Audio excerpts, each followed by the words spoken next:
Welcome to Tenor Tech, where I solve the problems you didn't even know you had.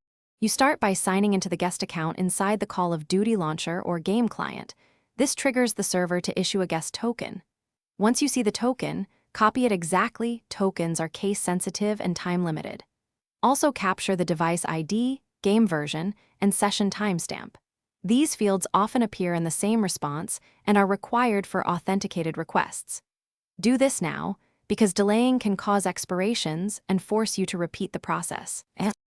Once you have the token and metadata, build your request headers.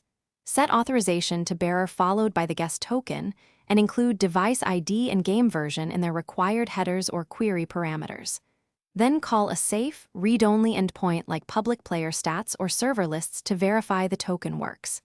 If the call succeeds, proceed to other endpoints. If not, check header names and token integrity.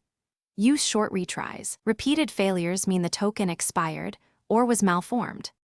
To finish, implement token refresh logic.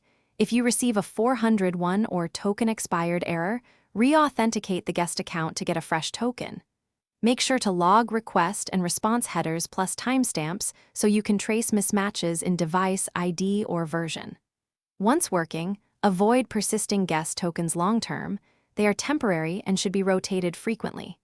If things go wrong, the key troubleshooting tip is to compare the server timestamp with your logged timestamp. Clock skew often causes token rejections. Thanks for watching. Subscribe to keep your life in tune.